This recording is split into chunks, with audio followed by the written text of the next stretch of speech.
আসসালামু আলাইকুম এভরিওয়ান।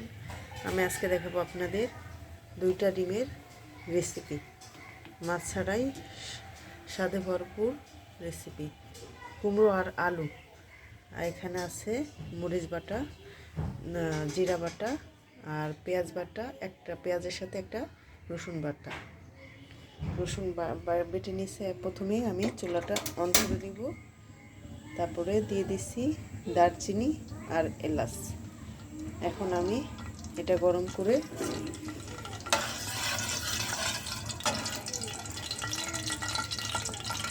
এই মশলাটা দিয়ে দিব।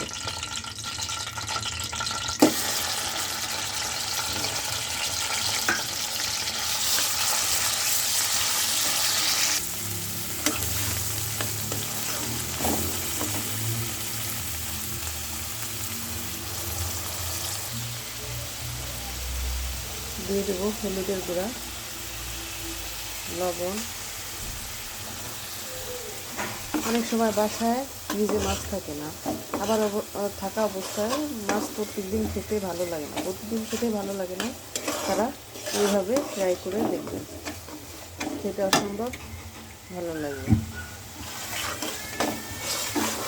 মাত্র 2টা ডিম দিয়ে দেখেন সুন্দর রেসিপি। মশলাটা ভালো করে কষিয়ে নেব।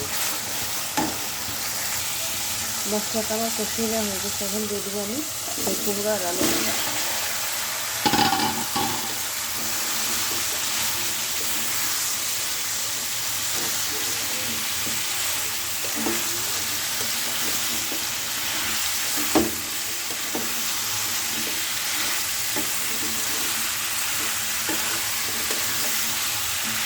মশলার সাথে ভালো করে কষিয়ে নেব।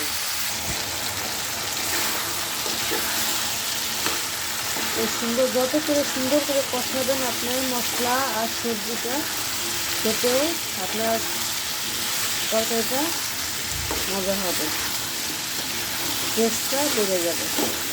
আসলে কষানোর উপরই নির্ভর করে আপনার তরকারিটা কেমন হবে।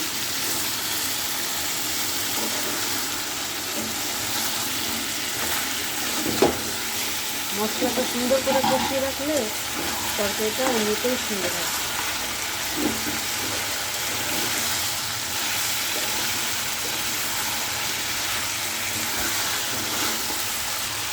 আর ব্যবহার করবেন গরম পানিতে, রান্নার সবসময় ব্যবহার করবেন গরম পানিতে, তাহলে আপনার রান্নাটা ভালো হবে।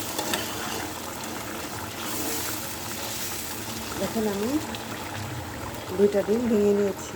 এখন আমি কড়াইতে ভেজে নেব। ঢাকনা দিয়ে ঢেকে দেব, সিদ্ধ হতে থাকুক, আমি ততক্ষণ ডিমটা ভেজে নেব। ডিমটা আমি ভেজে ছোট ছোট করে কেটে নিয়েছি।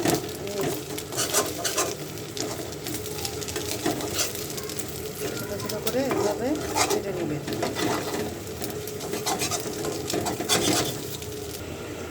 দেখি এখন এটার অবস্থা কি।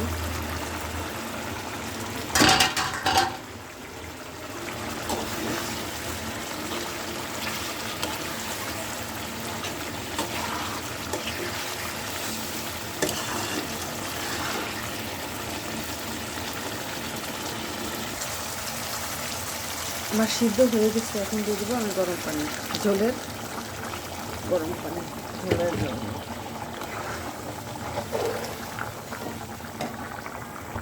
এখন দিয়ে দেবো সেই ভেজে রাখা ডিম।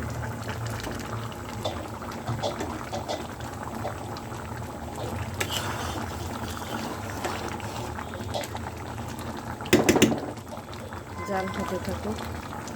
দিয়ে দিব ফ্লেভারের জন্য কাঁচামরিচ। আমি তো শুকনো মরিচও দিচ্ছি। এখন এই ফ্লেভারের জন্য দিয়ে দেবো কাঁচামরিচ। দিয়ে ভালো করে নেড়ে চেড়ে ধনিয়ার পাতা দিয়ে নামিয়ে ফেলবো। দেখেন মাছ ছাড়াই এখন